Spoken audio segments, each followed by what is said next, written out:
네, 오늘 예수님의 많은 기적들 중에서 가장 중요하다고 이야기할 수 있는 오병이어 기적 이야기를 나누고자 합니다. 이게 왜 가장 중요하냐면 사복음서에 모두 나오는 기적 이야기는 오병이어 하나이기 때문이에요. 그래서 마태복음에서는 14장, 마가복음 오늘 본문의 마가복음에서는 6장, 누가복음 9장, 요한복음 6장 이렇게 네 군데에서 다 등장을 합니다. 저를 한번 따라해 보시겠어요? 기적은 어떻게 일어나는가? 30절에서 31절 말씀 같이 읽어보겠습니다. 사도들이 예수께 모여 자기들이 행한 것과 가르친 것을 낱낱이 고하니 이르시되 너희는 따로 한적한 곳에 가서 잠깐 쉬어라 하시니 이는 오고 가는 사람이 많아 음식 먹을 겨를도 없습니다. 자, 예수님은 제자들을 파송하셔서 이스라엘의 각 고을로 가서 말씀도 전하고 병자도 치유하고 귀신도 쫓아내고 귀한 사역을 하게 하셨어요. 그 사이에 세례 요한이 헤롯의 생일 잔치 때 죽임을 당한 이야기가 등장을 했습니다. 그래서 예수님이 이 일 직후에 배를 띄워서 제자들과 함께 한적한 곳으로 가셨다 이야기합니다. 예수님이 그렇게 한적한 곳으로 가신 것은 크게 두 가지 이유인데, 한 가지는 세례 요한의 죽음을 보면서 예수님 자신이 안전한 지대로 피신을 하신 것이었고요. 두 번째는 사역에 지쳐 있는 제자들에게 쉬는 시간을 주기를 원하셨어요. 우리가 하나님 나라 일을 하고 또 각자의 부르심의 자리에서 최선을 다해 사는 것 아주 중요합니다. 하지만 쉼의 시간이 여전히 필요한 것은 인생과 신앙의 본질을 회복할 시간들이 우리에게 필요하기 때문입니다. 우리가 들어갈 천국이 일이 없는 곳이라는 것. 할렐루야. 여러분 여기서 열심히 일하시고 천국에 가서는 아무 일이 없어요. 사역이 따로 없어요. 그냥 하나님이 나의 하나님 되심, 우리의 하나님 되심을 기뻐하는 자리가 될 줄로 믿습니다. 저는 이번에 경주에 다른 교회 이제 청년부 집회였지만 다녀오면서 충전의 시간이 되었어요. 우리 모두에게 삶에 내가 처해 있는 자리에서 집중하고 최선을 다해야 되지만 그러나 또 다른 자리에서 우리의 삶을 새롭게 좀 조망할 필요가 있다 생각이 듭니다. 아빠들이 직장에서 열심히 일하잖아요. 열심히 일하면서 내가 사랑하는 가족들을 위해서 좀 더 풍성하게 채워주고 싶다. 그런 그 선한 마음을 갖는 것 참 좋죠. 하지만 일에 너무 치여서 가족들과의 친밀함 자체를 잃어버리게 된다면 인생의 본질을 잃게 되잖아요. 여러분의 가정이 어떠한 어려움에 처해 있을지라도 저는 하나님의 은혜 가운데 여러분의 가정이 온전히 회복되기를 축복합니다.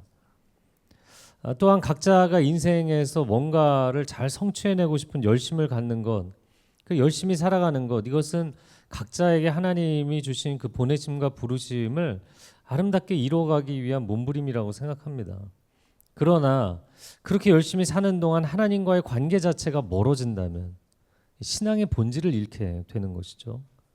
그래서 예수님이 한적한 곳으로 물러가셔서 뭔가 본질적인 것을 회복하시는 시간을 가지셨는데 우리의 삶도 인생을 열심히 살아가지만 그러나 신앙과 인생의 본질을 회복해 하시는 하나님의 사인을 잘 받아들일 필요가 있습니다. 32절과 3절 말씀 같이 읽겠습니다. 이에 배를 타고 따로 한적한 곳에 갈새 그들이 가는 것을 보고 많은 사람이 그들인 줄 안지라 모든 고을로부터 도보로 그곳에 달려와 그들보다 먼저 갔더라. 제자들이 예수님도 뭐 쉼의 시간을 주기를 원하셨고 제자들도 좀 쉬고 싶었어요. 그런데 그들이 쉴 틈이 없이 사람들이 엄청나게 몰려와서 그들을 따라왔다. 예수님이 제자들과 함께 시간을 보내신 곳은 대조본문을 보면 벳세다 평원입니다. 이 지역이 갈릴리 호수가 있으면 예수님이 주로 사역하신 곳은 그 갈릴리 호수에서 북서쪽이었어요. 여러분이 보실 때는 이쪽에 찍어야 되는데 북서쪽이었어요. 북서쪽에 가버나움입니다. 근데 그 가버나움의 건너편, 호수 건너편에 벳세다가 있어요. 그 북동쪽이죠. 예수님이 배를 타고 이렇게 이동을 하신 거예요. 그런데 사람들이 예수님에 대해서 얼마나 열심히였는지 해안가를 따라서 도보로 배가 가는 것을 보고 예수님이다. 그리고 온 마을에서 사람들이 나와서 예수님이 도착할 그 지역에 먼저 도착해서 기다리고 있었다. 여러분, 뭐 어떨 때는 사람들이 이렇게 많이 찾아주면 고마울 때도 있지만 쉼없이 밀려오는 사람들로 인해서 지칠 때도 있잖아요.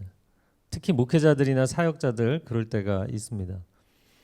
그런데 마음 가운데 아니 내가 결국에 사람 살리는 일을 하려고 하는 것인데 내가 사람 때문에 지쳐서야 되겠는가 이런 안타까운 마음이 들 때가 있어요. 저희 뭐 동료 선후배 목회자들을 보면서 사람에 대한 상처와 피로가 누적되어서 지쳐 있는 분들, 이제 그런 분들 보면 굉장히 안타깝습니다. 자, 그러면 뭐 목회자들뿐만 아니라 선생님들도 그렇고 여러분 이렇게 감정 노동을 심하게 하는 분들이 있잖아요. 이런 분들은 어떻게 해야 될까? 제가 뭐 오늘 이게 메인 이슈는 아니지만 두 가지로 간단하게 이야기하자면, 첫 번째는 날마다 하나님의 위로와 평안과 치유가 임해야 될 줄로 믿습니다. 사람과의 관계 어려움을 그 사람에게서 내가 해결받겠다? 요원한 일이에요. 그 불가능한 일이에요. 날마다 하나님의 은혜가 임해서 우리의 안에 회복이 일어나야 되는 거예요. 그래야만 마음이 다시 건강하게 일어설 수 있어요. 근데 사람을 너무 많이 만나다 보면, 감정 노동이 너무 심하다 보면 이 회복되기 전에 또 만나고 또 만나고 또 만나니까 사람이 점점 이모셔널 탱크, 감정 탱크가 바닥이 나기 시작하는 거예요. 하나님의 임재를 날마다 체험하는 신앙이 되시기를 축복합니다. 두 번째는 사람을 멀리하고 사람을 두려워하면 해결되지 않아요. 오히려 더 적극적으로 사람들을 진정성 있게 사랑할 수 있어야만 이 두려움은 해결됩니다. 이 상처와 두려움의 문제를 정말 넘어서기를 원한다면 그냥 사람을 불쌍히 여기고 긍휼히 여기고 온전히 사랑해야 돼요. 온전한 사랑 가운데 두려움이 사라지게 되는 줄로 믿습니다. 네, 그래서 이런 감정 노동으로 지쳐 있는 분들, 목회자들도 그것 때문에 목회를 제대로 하기 어려워하는 분들이 상당히 많아요. 그리고 내려오지 마 목사들이 많아집니다. 앞에서는 은혜가 되는데 내려오면 서로 불편해지는. 여러분의 삶 가운데 하나님의 은혜가 날마다 임하시기를 바랍니다. 그리고 사람을 멀리하거나 두려워하지 마시고 적극적으로 하나님이 주신 사랑을 나누는 삶이 되시기를 축복합니다. 34절에서 6절 읽겠습니다. 예수께서 나오사 큰 무리를 보시고 그 목자 없는 양 같음으로 인하여 불쌍히 여기사 이에 여러 가지로 가르치시더라. 때가 저물어 가매 제자들이 예수께 나와 여짜오되 이곳은 빈들이요 날도 저물어 가니 무리를 보내어 두루 촌과 마을로 가서 무엇을 사 먹게 하옵소서. 자, 예수님은 이 무리가 목자 없는 양과 같은 것이 너무나 불쌍하셨어요.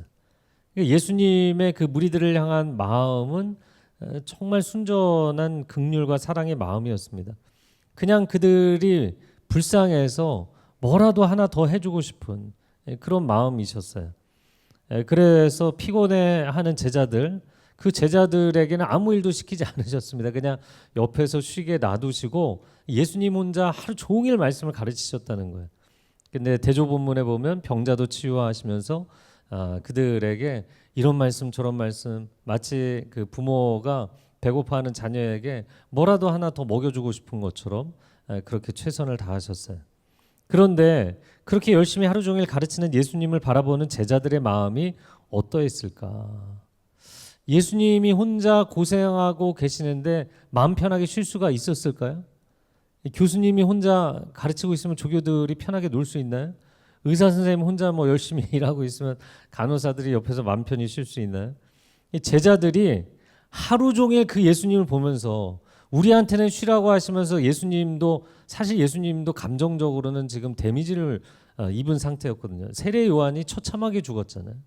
그리고 나서 예수님도 좀 쉼의 시간이 필요했던 거예요. 그런데 제자들에게는 쉬라고 하시고 예수님은 앞에서 그렇게 하고 계시잖아요. 그리고 하루해가 지려고 하는 참에도 예수님이 전혀 쉬려고 하시는 기미가 보이지 않았어요. 그러자 제자들이 예수님께 나와서 건의를 합니다. 예수님이 먼저 이 상황에 어떻게 하면 좋겠냐 이렇게 물어보신 게 아니라 제자들이 먼저 이야기를 했잖아요. 그리고 누가복음에 보면 한두 명도 아니고 12사도가 다 함께 나와서 집단 행동으로 얘기를 한 겁니다. 예수님 이런 식으로 하시면 안 됩니다. 이제 멈추셔야 됩니다. 여기는 빈들이고 지금은 저녁이니 이 사람들의 식사와 숙소 문제를 어떻게 해결하겠습니까? 지금이라도 해가 떨어지기 전에 이 사람들을 주변 마을로 보내줘야 그나마 이들이 숙식을 해결하지 않겠습니까? 그러니까 제자들 입장에서는 예수님도 좀 쉬셔야 되는데 이런 생각을 했던 것 같고, 그리고 여기 모여있는 무리들이 빈들에서 노숙하지 않도록 이 사람들을 배려하는 마음도 있었던 거예요. 하지만 사실 앞뒤 문맥을 놓고 보면 자신들이 너무 지쳤기 때문에 쉬고 싶은 마음이 간절했던 거죠. 자, 이어지는 37절 말씀 같이 읽겠습니다. 대답하여 이르시되 너희가 먹을 것을 주라 하시니 여짜오되 우리가 가서 200데나리온의 떡을 사다 먹이리까. 갑자기 예수님께서 제자들에게 좀 쉬어야지 이렇게 얘기하셨던 그분이 돌변해서 이상한 얘기를 하십니다. 너희가 먹을 것을 주어라 이렇게 말씀하셨어요. 도대체 예수님 왜 그러셨을까? 저는 이 사복음서의 예수님을 보면서 제가 사역을 시작할 때 저희 아내가 그랬거든요. 당신 너무 일중독이다. 그래서 아니다, 나는 사명 중독이다. 열정 중독이다. 그랬더니 아니라고, 일중독이라고. 그래서 제가 성경을 보니까 예수님이 좀 많이 심각하셨더라고요. 새벽부터 기도하시고 한밤중에도 또 기도하시고 또 새벽에 뭐 물 위를 걸어가시고. 제가 그래서 저희 아내한테 그 얘기를 하면서 봐라, 예수님도 이렇게 새벽부터 밤까지 사역하셨다. 그랬더니 저희 아내가 예수님은 딱 3년 하셨다고 얘기를 하더라고요. 저는 이 예수님을 보면서 다시 한번 보면서 예수님이 일 중독이셨을까? 퇴근 시간도 없이 제자들에게 열정페이를 하라고 말씀하시는 것일까? 제가 1516 교회를 시작하면서 한 가지 다짐한 것은 저희 교육자들하고 간사님들 정시에 퇴근할 수 있게 해줘야겠다. 나름 최선을 다해서 노력하고 있습니다. 그런데 개척 초기라 물론 좀 뭐 버거운 상황들이 벌어지긴 합니다만, 하여튼 저는 이 상황에서 이 제자들과 예수님 사이에 텐션이 있잖아요. 근데 제자들의 마음도 이해가 되고 예수님의 마음도 충분히 이해가 됩니다. 자, 예수님은 제자들에게 어차피 그들에게 쉼의 시간이 필요하다고 생각하셨기 때문에 그냥 쉬게 하실 수 있었어요.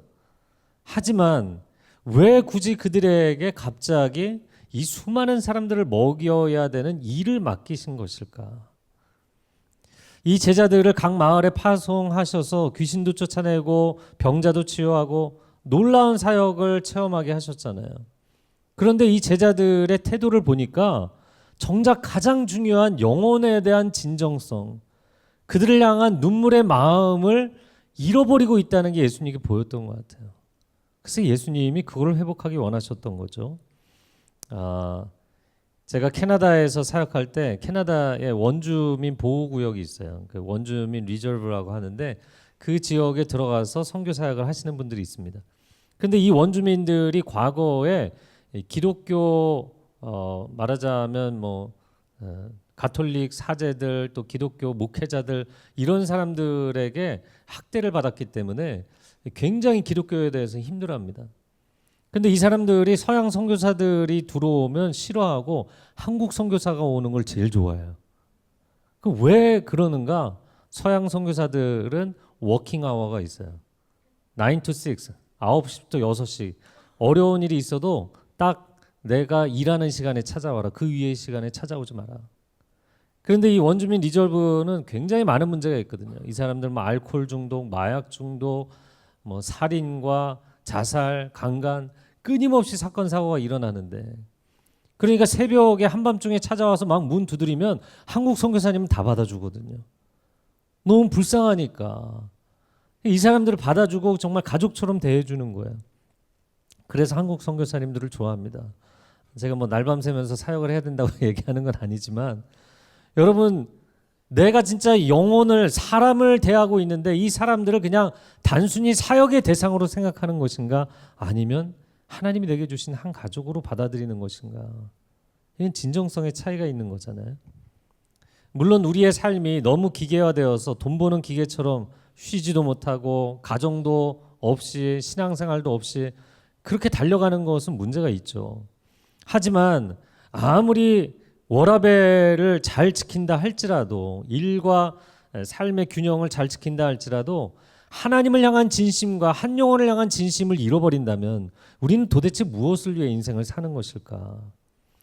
여러분, 우리가 교회 사역할 때도 그럴 수 있거든요. 목회자들도 그럴 수 있고, 전에 어떤 목회자는 그러더라고요. 이 일은 간사들이나 하는 거야. 상담은 상담실로 가세요. 저한테 상담 요청하지 마세요. 이런 분들도 봤거든요.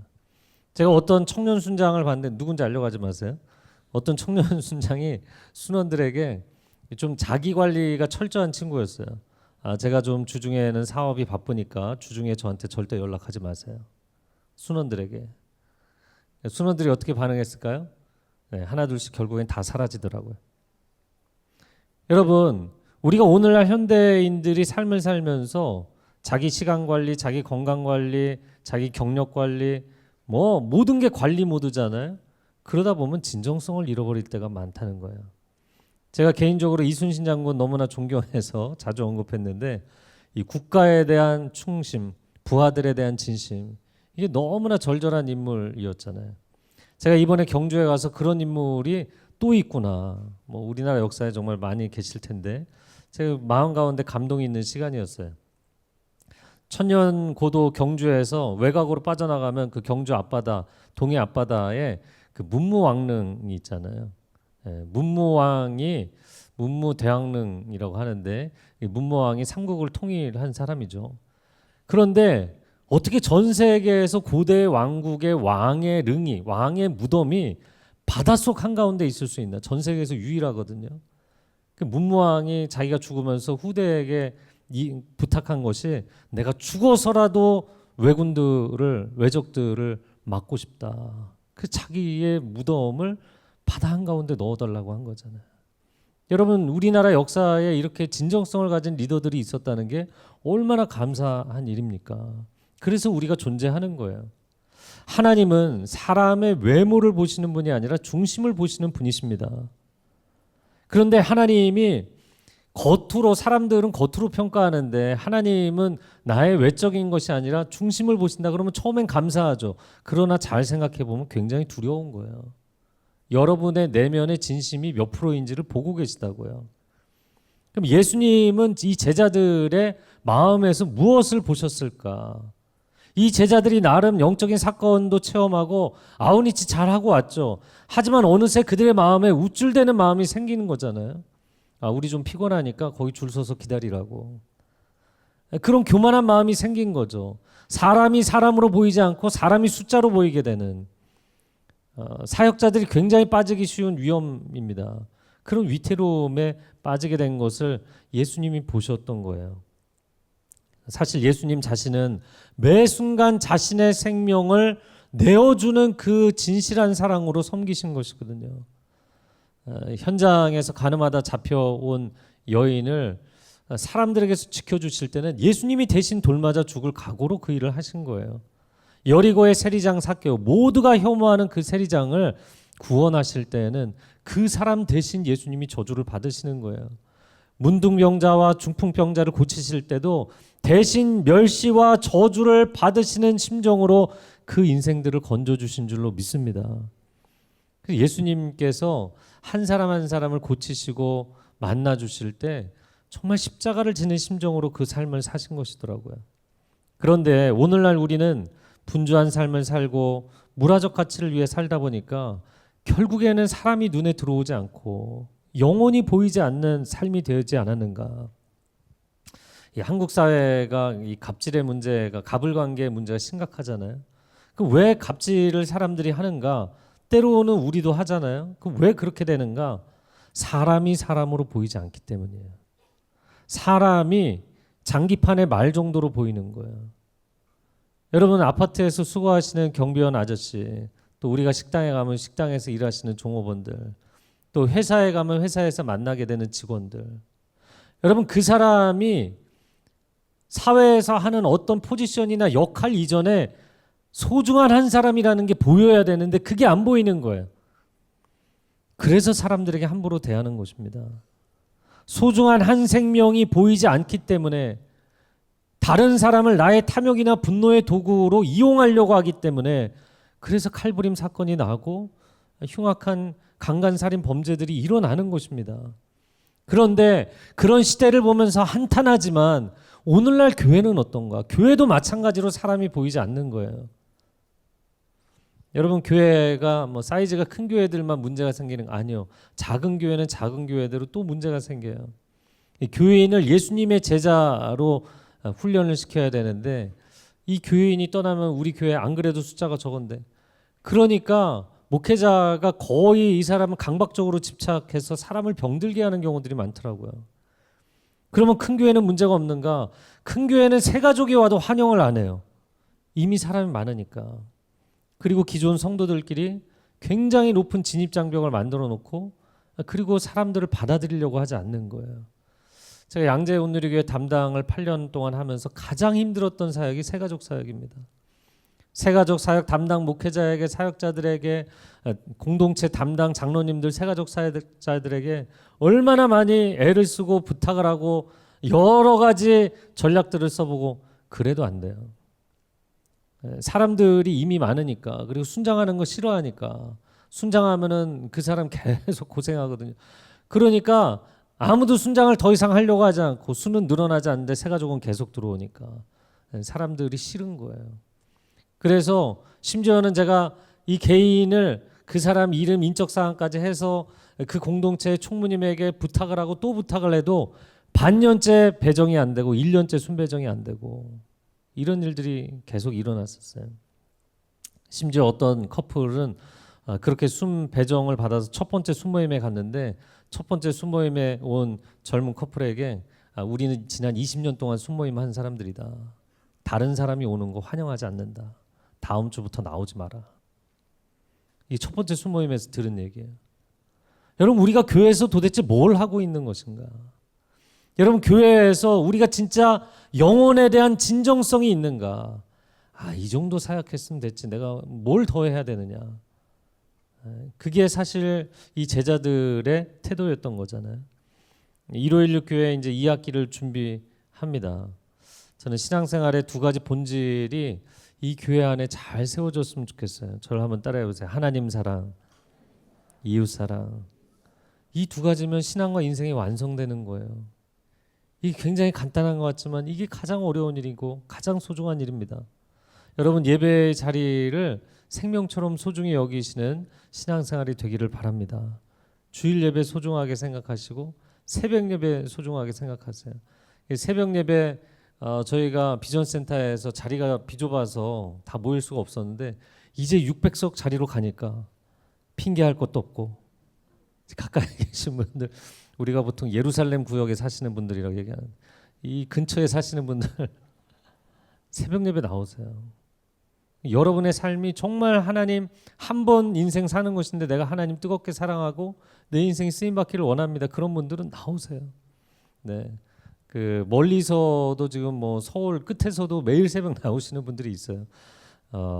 그러나 하여튼간에 멀리 계셔서 사정상 못 오시는 분들은 새벽 예배 유튜브로 보실 수 있으니까 다 그렇게 예배를 소중하게 생각하시면 좋겠고, 또 순예배와 팀 사역 꼭 저는 여러분이 참여하시면 좋겠어요. 나는 그냥 주일 예배 한 번만 드리고, 여러분이 정말 하나님 안에서 신앙과 인생의 근본적인 변화를 원한다면 여러분 한 걸음 가까이 다가오실 필요가 있습니다. 그리고 그게 팀이 되었든 아니면 사역팀이 되었든 순예배가 되었든지 간에 한 영혼을 진심으로 품어주고 수용할 수 있는 그런 공동체를 세워가기를 축복합니다. 자, 38절 말씀 같이 읽어볼까요? 이르시되 너희에게 떡 몇 개나 있는지 가서 보라 하시니 알아보고 이르되 떡 5개와 물고기 2마리가 있더이다. 너희에게 떡이 몇 개나 있는지 알아봐라. 예수님이 왜 이렇게 말씀을 하셨을까요? 바로 앞에 절 37절 하반절에 보면, 아니 그럼 우리에게 지금 200데나리오나 되는 떡을 가서 사오란 얘기입니까? 말도 안 된다는 얘기잖아요. 난센스다. 일단 200데나리온이면 하루 품삯 데나리온을 5만 원으로 쳐도 1,000만 원은 있어야 되는데 일단 돈이 없고 그 돈이 있다고 해도 그걸 어느 빵집에서 그걸 사오겠어요. 당시에 한 마을에 거주하는 인구가 뭐 500명, 1,000명을 넘지가 않았거든요. 이 갈릴리 주변에. 근데 남자만 장정만 5,000명이나 되는 이 많은 사람들을 어디서 그 빵을 사오겠어요? 말이 안 되는 얘기를 하고 계시다. 자, 그런데 돈 얘기를 꺼냈단 말이죠. 여러분, 돈이 없어서 하나님의 일을 못하는가? 절대 그렇지 않아요. 교회 예산을 합리적으로 적절하게 잘 사용하고 운영하는 거 중요합니다. 하지만 돈이 없어서 못하는 게 아니라 늘 마음이 없어서 못하게 돼 있어요. 마음이 있으면 다 할 수 있습니다. 세상 사람들도 뜻이 있는 곳에 길이 있다 이야기하는데 마태복음 16장 21절 같이 읽어볼까요? 내 보물이 있는 그곳에는 내 마음도 있느니라. 우리의 마음이 가는 곳에 모든 것이 따라오게 돼 있어요. 이번 여름에 저희가 간증문 계속 쓰고 또 도시정탐 사역을 하고 있잖아요. 앞으로도 살아있는 교회, 살아있는 성도들 세우기 위해서 제가 여러 가지 요청을 많이 할 겁니다. 저의 주특기는 은근한 압박이거든요. 저희 설교는 계속 은근히 압박하는 거잖아요. 그런데 제가 계속 권면을 할 때 이런 사역하시죠, 저런 사역하시죠, 여기에 참여하시죠, 순예배 참여하시죠 이렇게 콜링할 때 그냥 모른 척하고 따라오세요. 난 절대 못합니다. 저는 안 됩니다. 뭐 저는 이게 없습니다. 그렇게 얘기하지 마시고 모세가 너 가서 바로를 만나고 이집트에서 내 백성을 이끌어내라. 저는 못 갑니다. 저는 말을 못합니다. 저는 절대로 출애굽의 지도자가 될 수 없습니다. 근데 하나님께서 누가 너의 입술을 만들었느냐? 내가 너에게 능력을 주어서 채워서 쓰겠다. 할렐루야. 네. 그래서 저는 그게 객관적으로 안 됩니다. 저의 상황은 어렵습니다. 이야기할지라도 하나님이 채워서 쓰시면 불가능이 없을 줄로 믿습니다. 선지생도의 아내가 엘리사에게 저에게는 기름 한 방울밖에 없습니다. 이렇게 고백하거든요. 근데 문장이 부정적인 문장이잖아요. 기름 한 방울밖에 없다. 이거 긍정적인 문장으로 바꿀 수도 있다고요. 저에게는 기름 한 방울이 있습니다. 거기서부터 시작해서 동네의 모든 그릇을 빌려와서 기름을 다 채운 거잖아요. 오늘 이 기적도 물고기 2마리, 보리떡 5개를 주님께 내어 드렸을 때 거기서부터 하나님의 기적이 시작된 줄로 믿습니다. 그런데 왜 우리는 저는 못합니다. 저는 아무것도 없습니다라고 이야기하냐는 것이죠. 200데나리온의 거금에서 시작한 것이 아니라 오병이어를 드릴 때 거기서부터 기적이 시작되었어요. 제가 이 본문을 묵상하다가 왜 그런 생각이 났는지 모르겠는데 그 학창 시절에 도시락 싸들고 다니던 기억이 나세요? 도시락을 싸서 가서 뭐 점심시간 대부분은 뭐 2교시, 3교시 끝나고 열어서 먹기는 했지만 그러나 그 도시락을 열었을 때 만약에 친구들 중에서 뭐 고기 반찬, 뭐 소세지, 햄 있으면 난리가 나잖아요. 순식간에 여학교는 어땠는지 모르겠지만 남학교에서는 순식간에 포크가 뭐 엄청나게 꽂혀서 이제 순식간에 사라지는데 이런 맛있는 반찬을 오늘 내가 가져가게 됐다는 걸 아는 친구들이 이제 더 이상 이 테러를 당하지 않기 위해서 반 밑에 몰래 깔아서 이렇게 숨겨오는 친구들도 있었어요. 하지만 그때를 생각해 보면 이렇게 친구들하고 도시락을 함께 까먹는 즐거움 이런 게 있잖아요. 여러분 진수성찬을 버려놔도 자기 혼자 외롭게 먹는다면 그게 어떻게 행복한 인생이 되겠어요? 오늘날 사람들이 자신의 것을 잘 나누려고 하지 않습니다. 자신의 인생을 보여주려고 하지 않습니다. 그런데 참 사랑이라는 것은 나누고 싶은 마음이거든요. 내가 누군가를 정말 좋아하게 되면 그 사람이 나에게 요구한 게 아님에도 불구하고 맛있는 것도 사주고 싶고 시간도 내어주고 싶고 좋은 것을 해주고 싶은 마음이 생기게 돼 있는 거예요. 우리가 지난 학기 이제 순예배를 시작을 했는데 여러분 순예배 여러 가지 상황이 있지만 여러분의 가정을 오픈하세요. 근처 카페에서 모이는 거 말고요. 가정을 오픈하세요. 소소할지라도 먹을 것을 먹거리를 나누어 주세요. 음식을 만들지 않는다 할지라도 만들면 더 할렐루야 좋은 것이고 만들지 않는다 할지라도 준비를 해서라도 먹여주세요. 오병이어를 나누는 순례배가 되시기를 바랍니다. 네, 아멘 소리가 작아지잖아요.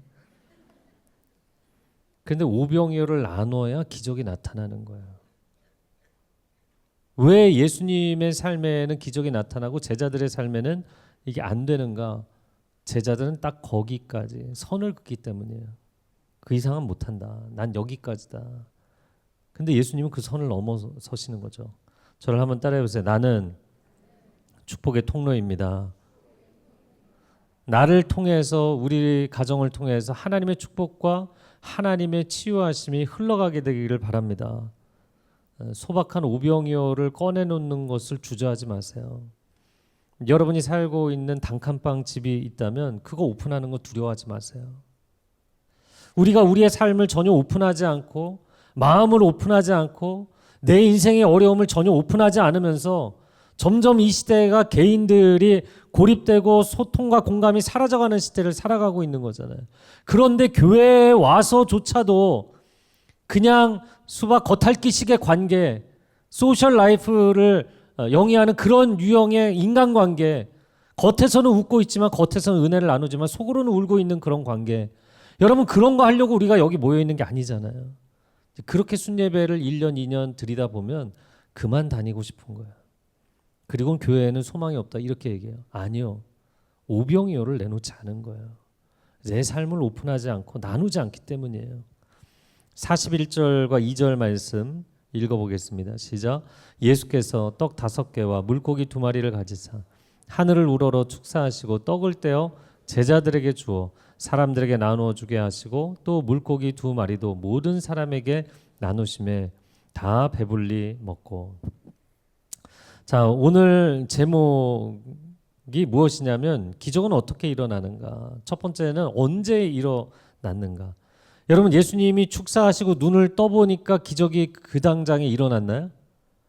오병이어가 갑자기 산더미같이 많은 음식이 됐나요? 아니었어요. 제자들이 도대체 예수님이 이 많은 사람을 어떻게 먹이시겠다는 거야?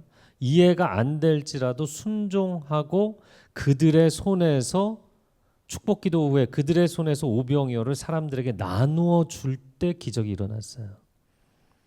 여러분, 이것입니다. 여러분의 인생에 하나님, 저는 이게 제 한계선입니다. 이렇게 얘기를 해도 아니, 그 한계선을 넘어서 가라. 저는 더 이상 이 사람들을 사랑할 수 없습니다. 아니, 더 사랑해라. 더 받아줘라. 저는 여기까지입니다. 제 능력의 한계치, 제 마음의, 제 감정의 한계치입니다. 아니, 그 선을 넘어서라. 이야기하실 때 이해가 되지 않아도, 이게 가능하지 않을 것 같아도 믿음으로 순종하면 거기서부터 기적이 일어나는 거예요. 43절과 4절 읽어볼까요?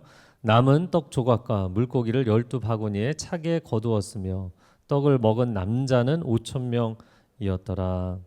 얼마나 풍성하게 주셨는지 대조본문에 보면 모두가 배불리 먹고도 남은 음식이 12강줄이었다. 하나님은 우리가 생각하는 것이나 기대하는 것보다 넘치게 주기를 원하시는 하나님이신 줄로 믿습니다. 자, 그러면 그 넘치는 하나님의 기적, 오병이어밖에 없었는데 이 수천 명의 사람들을 다 먹이고도 넘치는 이런 기적, 이런 기적을 여러분의 삶 가운데 체험하려면 어떻게 해야 되는가? 기적은 어떻게 일어나는 것인가? 여러분, 제가 오늘 나누고 싶은 이 메시지 때문에 이 30분 설교를 한 거예요. 제자들이, 우리가 방식으로 놓고 보자면 제자들이 순종했으니까 기적이 일어났다 이렇게 말할 수 있어요. 그러나 제자들이 순종하기 이전에 예수님이 우리의 한계선을 넘어서는 영혼들을 향한 진심을 가지셨기 때문에 이 기적이 일어난 거예요. 예수님이 그 마음을 가지지 않으셨다면 이 사건은 시작되지도 않았을 거예요. 제자들에게 무리한 부탁을 하지도 않으셨을 것이고 그들의 손에서 나누어지며 기적을 체험하는 일도 없었을 것입니다. 제가 많은 분들을 상담하면서 사실 안타까울 때가 있어요. 그건 뭐냐면 분명히 하나님의 부르심의 자리인데 저는 더 이상 못하겠습니다. 제가 이 남편 더 이상 받아들일 수 없습니다. 제가 이 아내를 더 이상 받아들일 수 없습니다. 내 배에서 태어난 자식이지만 제가 더 이상 이 아이를 용납할 수 없습니다.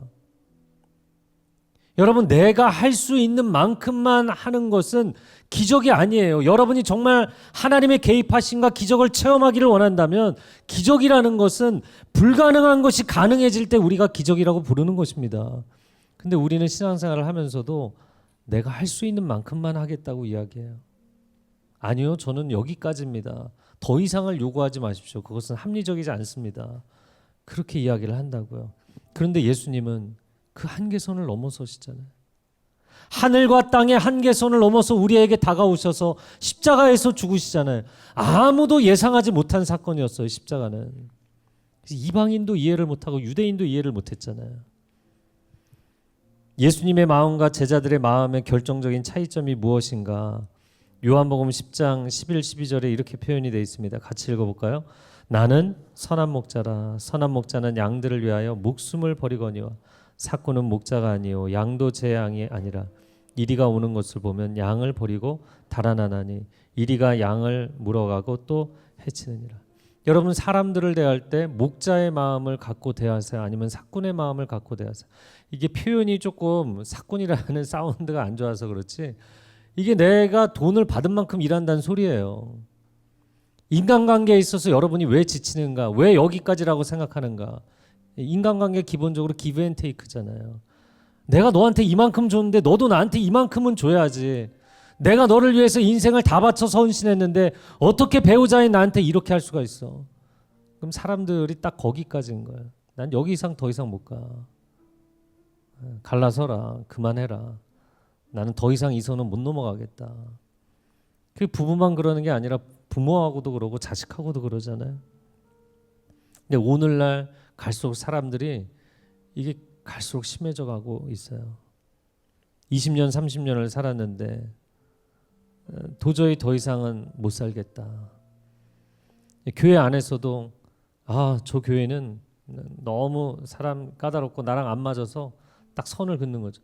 그러니까 교회 안에서도 선을 그은 사람들이 굉장히 많은 거예요. 여러분, 기적을 뭐라고 정의해야 할까? 내가 할 수 있는 일만 하는 것은 그냥 일상을 사는 거예요. 그건 하나님의 기적이 아니에요. 그리고 또 정확하게 개념을 이야기한다면 기적은 어려운 일을 하는 것도 아니에요.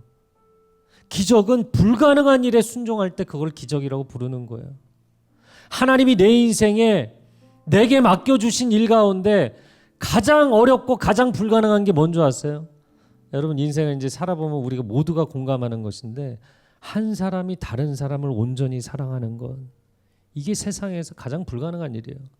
내가 나 자신도 온전히 사랑을 못하잖아요. 그런데 나라는 불완전한 존재가 어떻게 다른 존재를 온전하게 사랑하겠어요? 이건 불가능한 일이에요. 그러니까 우리가 가정을 이루고 살아가는 자체가 하나님의 전적인 은혜의 개입이 아니면 불가능한 일을 하면서 살아가고 있는 겁니다. 그럼 그 사랑이 어떻게 가능한가? 예수님이 보여주신 진정성, 예수님이 십자가를 지시기까지 한 생명을 포기하지 않는 그 진정성, 그 십자가의 사랑이 부어지고 체험되어야만 우리를 통해 흘러갈 수 있습니다. 여러분, 예수님이 하루 종일 수고는 본인이 하셨는데 제자들이 하루 종일 옆에서 놀다가 그만 보내시죠 이러니까 화가 나셔서 일 시키시는 게 아니에요. 이 불쌍한 무리들을 향한 그 안타까운 부모의 마음, 그냥 하나라도 말씀을 더 가르쳐주고 싶으시고 떡이라도 하나 입에 물려서 보내주고 싶은 그 마음, 그냥 그 사랑의 마음인 거예요. 근데 예수님이 그 마음으로 자기의 살을 떼어주시고 자기의 피를 다 쏟으셨잖아요. 예수님이 그냥 내가 기적을 베풀면 되니까, 내가 능력을 행하면 되니까 그래서 사람들에게 떡을 나눠준 게 아니라 자기의 생명을 나눠주며 사신 거예요. 여러분, 부부가 된다는 건 자기 생명을 나눠주는 것입니다. 부모가 된다는 것, 자기의 생명을 나눠주는 것입니다. 그거를 각오하지 않으면 우리는 이 불가능한 일을 할 수 없습니다. 교회 공동체, 여러분, 이 시대에 교회가 교회되게 하고 예배가 예배가 되게 하는 거 꿈만 같은 이야기잖아요. 사람들이 모여있는 곳은 언제나 문제가 생기게 돼 있어요. 언제나 불완전하게 돼 있어요. 그런데 이런 곳에서 우리가 진짜 하나님을 온전히 사랑하고 서로를 온전히 사랑하는 공동체를 만들자, 이거 불가능에 도전하는 것입니다. 그러나 우리가 예수 그리스도의 그 십자가의 보혈이 우리 안에 흐르고 성령의 감동하심이 역사하면 이 불가능을 가능케 하시고 체험케 해주실 줄로 믿습니다. 이 시간 함께 기도하겠습니다.